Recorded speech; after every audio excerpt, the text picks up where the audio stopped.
Olá, paz do Senhor. Estamos aqui para mais uma aula da nossa classe dos pré-adolescentes e hoje nós estamos com a última lição desse trimestre. Pois é, no instante passou, não é? A nossa lição foi muito bacana, né? Sobre a pré-adolescência, que fase é essa. Nós aprendemos cada coisa tão linda, tão maravilhosa ao longo desses 13 domingos, né? Que nós estivemos juntos. E hoje nós estamos com a última lição, que tem por título Deus em primeiro lugar. E antes da gente começar a nossa aula, eu gostaria de convidar você para orar e convidar o Espírito Santo a tomar a frente da nossa aula. Amém? Pai querido, Deus Todo-Poderoso, eu te agradeço, Senhor, por esta oportunidade, porque estamos aqui, Pai, nesta última lição. Até aqui tu tens nos ajudado.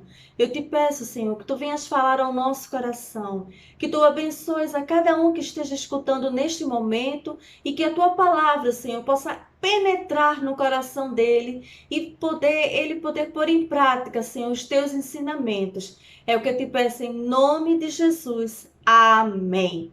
Amém?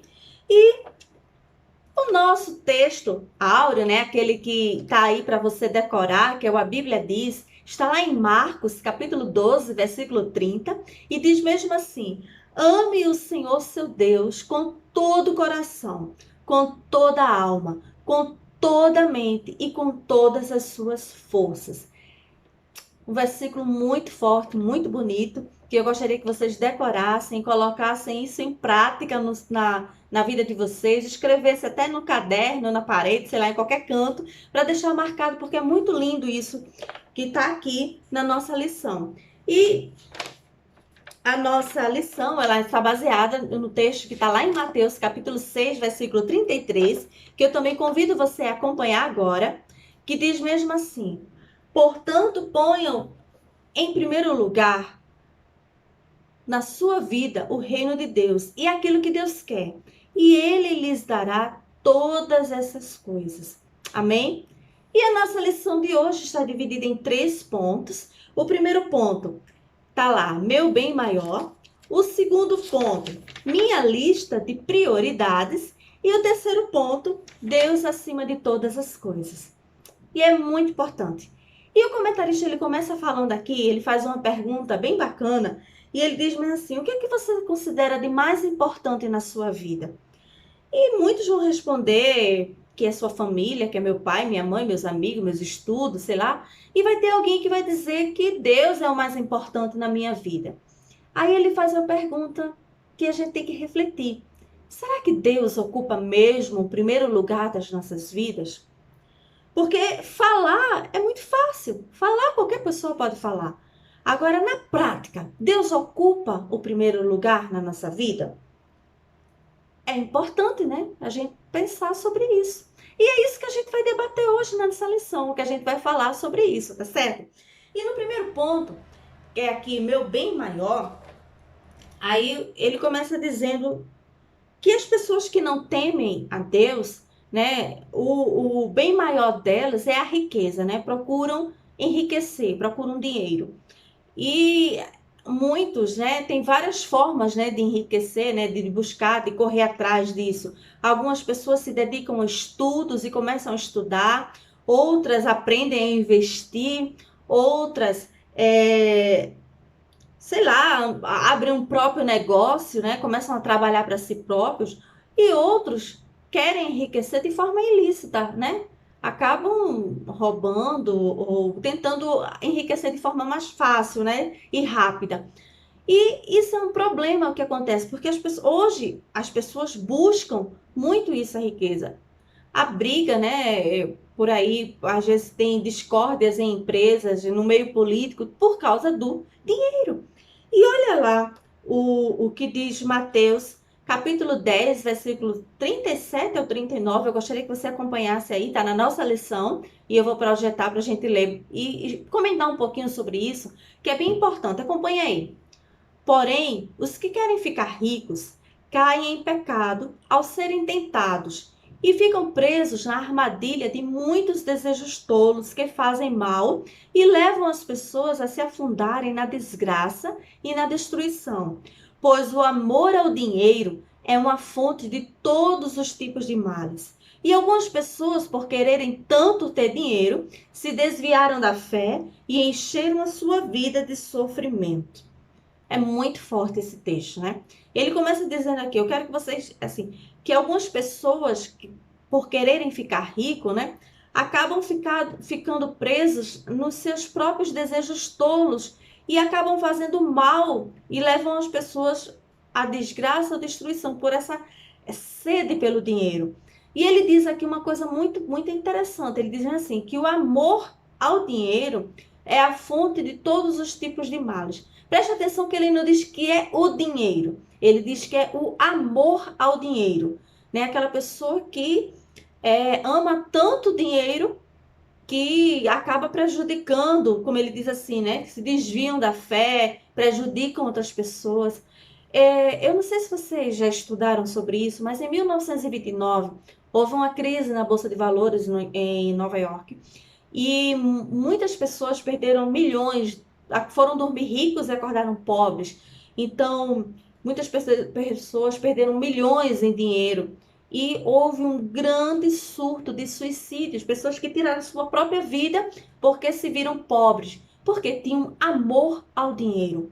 Pessoas que matam, né, que roubam, que sequestram por causa do dinheiro. Pessoas que deixam de servir a Deus, de fazer a obra por causa do dinheiro. E aí é que está o erro, porque o bem maior dessa pessoa está no dinheiro. E está errado, Deus não quer nada disso, Deus não condena a riqueza, pelo contrário, Deus ele tem prazer em abençoar o seu povo, mas quando a gente busca o Senhor em primeiro lugar, lembra do nosso texto que nós lemos? Buscar o Senhor em primeiro lugar, o seu reino, e as demais coisas ele supre, ele nos dá tudo aquilo que nós precisamos. Outra coisa que nós devemos ter cuidado, né, do bem maior que alguém pode dizer, que é a família. E usar a família, o pai, a mãe, como desculpa para não fazer a obra de Deus. É muito sério isso aqui também. Pessoal, ele diz mesmo assim, nossos pais devem ser honrados como ordena a palavra. Todavia, devemos colocar Jesus em primeiro lugar em nossas vidas e até mesmo além do amor que nós sentimos pelos nossos pais. Vê que coisa interessante, que todo aquele que deixa pai, mãe, por amor de mim, não, que não deixar, né, que a Bíblia, o Senhor Jesus está falando, aquele que não deixar pai, mãe ou irmão por amor de mim, não é digno de mim. Essa semana eu estava conversando com a minha filha, né? Eu tenho uma filha que está morando fora do país e ela está na casa dos meus pais. Os meus pais, eles são missionários, eles estão lá em Portugal. E já tem 6 anos que eu não vejo meus pais e eles não vêm ao Brasil, né? Já tem um bom tempo, né, que eles não vêm. Meu irmão tá lá no Peru, né? Meu irmão tá na obra missionária há o quê? 14 anos, né? Só no Peru tem 8 e ele passou um bom tempo no Equador antes. Então assim, nós estamos separados, mas fazendo a obra. Estamos distantes fisicamente, né? Mas a família, essa distância não impediu que a obra fosse feita. E é justamente isso que Deus está querendo falar com a gente aqui, né? Que o nosso bem maior tem que ser o Senhor, né? E não o dinheiro, não a família, não o futebol, não os estudos. É isso que ele está querendo dizer aqui. O salmista declarou com alegria no seu coração: eu disse a Deus, o Senhor, tu és o meu Senhor. Tu és tudo que tenho e tudo que eu tenho vem de ti. E uma coisa que o comentarista conclui aqui, que eu gostaria até de... Eu achei tão interessante que eu coloquei no slide, eu gostaria que você acompanhasse aí. Viu o que é que ele diz? Não estamos proibidos de usufruir deste mundo. Afinal de contas, Deus é o dono do ouro e da prata. Está lá em Ageu, capítulo 2, versículo 8. Depois você acompanha aí, porque não tem para colocar aqui. No entanto, tudo que nos pertence, tudo que está à nossa volta, tudo que fazemos não pode ser mais importantes do que Deus. Ele sim deve ser o nosso bem maior. Amém? E eu achei muito interessante isso aí, né? Nós não estamos, Deus não proíbe a gente de usufruir nem de riqueza, nem de família, mas nem de estudos, né? Pelo contrário, ele manda você se esforçar e trabalhar. Lá em Provérbios diz assim, vai ter com uma formiga o preguiçoso. Vê o exemplo dela. Faz alguma coisa, trabalha, né? Vai, junta tesouro, mas olha onde é que você está juntando o seu tesouro, né? O que é mais importante? Ele está dizendo, o que tem que ser mais importante na sua vida é Deus, porque tudo vem dele. Amém? Esse foi o nosso primeiro ponto. O nosso segundo ponto está falando sobre minha lista de prioridades. Prioridades é aquilo que vem em primeiro lugar, aquilo que é mais importante para a gente. Hoje, o mundo moderno, né? Na minha época não tinha muito isso não, mas hoje é muito comum você encontrar, por exemplo, planners, né? Minha filha tem até um aqui, né? Um planner, ela adora isso aqui. E nesses planners tem a organização da sua vida toda e tem uns locais lá que você coloca as suas prioridades, né? O que é mais importante para você. Você faz um planejamento anual, você faz um planejamento mensal e faz um planejamento semanal. E às vezes você faz até um planejamento diário para saber o que é a sua lista de prioridades diária. E se eu perguntar para você o que é mais importante, né? Se você já pensou em fazer uma lista de prioridades, se eu perguntar a alguém, a maioria vai botar um bocado de coisa, né? Esse ano eu tenho que estudar, esse ano eu vou passar por média, esse ano eu vou aprender um instrumento, esse ano... Muitas coisas terrenas. Mas a gente tem que buscar, se preocupar com as coisas que são do alto, né? Com as coisas eternas. É como o texto que nós lemos, né? Buscai primeiro o reino de Deus. Vamos ler novamente? Eu gostaria que vocês acompanhassem aí. Portanto, ponham em primeiro lugar na sua vida, na sua lista de prioridades, o reino de Deus e aquilo que Deus quer. E Ele lhes dará todas essas coisas. Ou seja, tudo que você estiver precisando, o Senhor ele vai suprir. E o comentarista ele dá uma sugestão aqui de pelo menos 4 coisas que você pode listar como prioridades. Ele começa colocando aqui a salvação. Por que a salvação? Porque todos nós pecamos, né? O ser humano ele pecou. E o pecado, ele afasta o homem de Deus. Então, o nosso alvo, a nossa prioridade número 1 deve ser a nossa salvação, a nossa religação com Deus, estarmos conectados com Ele e saber que um dia nós estaremos com Ele. Acompanha aí esse versículo de Romanos, capítulo 3, versículo 9. Ele diz mesmo assim, veja só. Então, será que nós, os judeus, o apóstolo Paulo falando aos romanos, estamos em melhor situação do que os não-judeus? De modo nenhum. Já mostrei que todos, tanto judeus e não-judeus, estão debaixo do poder do pecado. Ou seja, o que é que Paulo está dizendo aqui? Paulo dizendo aqui para os romanos que todo mundo pecou. Não tem ninguém melhor do que ninguém. Nem judeu, nem quem não é judeu. Todo mundo pecou. E todos carecem de salvação. E nós devemos buscar. E o Senhor, ele preparou um plano de salvação. O Senhor Jesus, quando ele morreu na cruz do Calvário, ele consumou esse plano de salvação para as nossas vidas. Vê o que diz lá Lucas, capítulo 19, versículo 1. Porque o Filho do Homem veio buscar e salvar quem está perdido. Vê que coisa maravilhosa. O Senhor Jesus, ele é aquele que vem restaurar, né? Que vem trazer a nossa salvação. Então, para habitar no reino de Deus, é necessário que somente em Jesus, né? Reconhecer que somente em Jesus podemos encontrar o caminho da salvação. Então, somente através de Jesus é que nós encontramos a salvação das nossas almas. Então, a primeira prioridade para a sua vida, meu querido, é a salvação. Essa deve ser a mais importante para você. Você pode não ter nada no mundo, mas se você for salvo e ter comunhão com Deus, você tem tudo. Você é uma pessoa rica e feliz. A segunda sugestão é buscar o arrependimento. Porque sem arrependimento não pode ter remissão de pecado, né? Sem arrependimento, você não pode reconhecer que você é pecador e precisa do Senhor Jesus. Não adianta dizer que Jesus é o Senhor se não houver mudança, arrependimento. Vê o que diz esse texto lá em Mateus capítulo 7, 21. Esse texto é muito forte e eu gostaria que você acompanhasse aí. Diz mesmo assim: mas não é toda pessoa que me chama de Senhor, Senhor, que entrará no reino do céu, mas somente quem faz a vontade de meu Pai que está no céu. é muito forte. Tem muita gente aí achando que está salvo, que diz Senhor, Senhor, que ora, que está no reino dos céus e não está. Só está quem faz a vontade de Deus. E arrependimento é deixar as coisas que você fazia de errado, deixar para trás, voltar, dar uma meia volta e ter uma mudança de vida.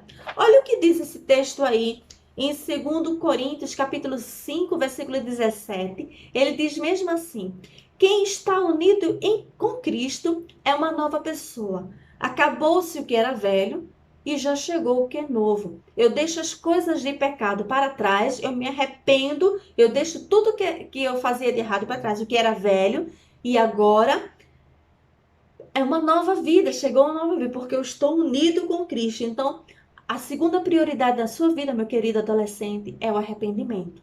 É deixar as coisas erradas para trás e seguir uma novidade de vida. O terceira sugestão que ele diz aqui para a gente buscar, que deve estar na nossa lista de prioridades, é buscar o fruto do Espírito. Olha, veja só, o fruto do Espírito é que vai dizer se você realmente é uma nova criatura. Quando você está ligado em Cristo, você produz fruto digno de arrependimento. E lá em Gálatas, capítulo 5, versículo 22 e 23, os versículos 22 e 23, ele faz uma lista do que é esse fruto, as qualidades desse fruto, porque o fruto é um só e ele tem 9 qualidades. E eu gostaria que você acompanhasse comigo aí. Vamos lá? Mas o fruto do Espírito de Deus produz o amor, a alegria, a paz, a paciência, a delicadeza, a bondade, a fidelidade, a humildade e o domínio próprio. Então, meu querido, você deve buscar o fruto do Espírito e produzir tudo isso que eu falei aí, tá? Você tem que ter amor, né? As virtudes, é o que diz o comentarista aqui, é bem interessante. As virtudes do fruto do Espírito são encontradas naquele que de fato é espiritual. Quem ama, quem transmite alegria, quem tem paz, quem é paciente, né? Quem é bom, quem é humilde e quem consegue se controlar nos momentos difíceis. Esse é que tem o fruto do Espírito. E é uma coisa que eu sempre busquei, eu sempre ensinei às minhas filhas, né? Eu tenho filhas adolescentes, eu sempre ensinei. E uma coisa que eu sempre aprendi com minha mãe, de buscar, né? E principalmente uma coisa que eu me preocupo muito é com o domínio próprio, né? É o domínio próprio, é saber me controlar nas situações adversas. Isso é uma lista de prioridade na minha vida e eu gostaria que fosse na sua também, principalmente no mundo que nós vivemos hoje. As pessoas estão muito impacientes, as pessoas se incomodam muito fácil. E nós precisamos ter amor, ter alegria, ter paz, ter paciência, ter delicadeza, ter bondade, ter fidelidade. As pessoas não são fiéis, né? E nós precisamos ser fiéis, né? Pessoas leais, ter humildade. Hoje em dia nós vivemos cercados de pessoas arrogantes, pessoas que querem aparecer, principalmente hoje no mundo de redes sociais, né? É o que mais a gente vê aí. Então nós precisamos ser humildes e ter o domínio próprio. Isso tem que estar na sua lista de prioridades. E por último, buscar o dom do Espírito, que é muito importante. Isso aí não quer dizer ordem de importância não, tá, gente? Isso aí quer dizer que tem que estar lá, todos eles são importantes. E em 1 Coríntios, capítulo 12, do versículo de 8 a 10, é um texto bem longo, não vai dar tempo eu ler aqui, mas eu gostaria que você acompanhasse aí, que ele lista quais são os dons espirituais. Ele colocou aqui, eu vou botar aí, acompanha.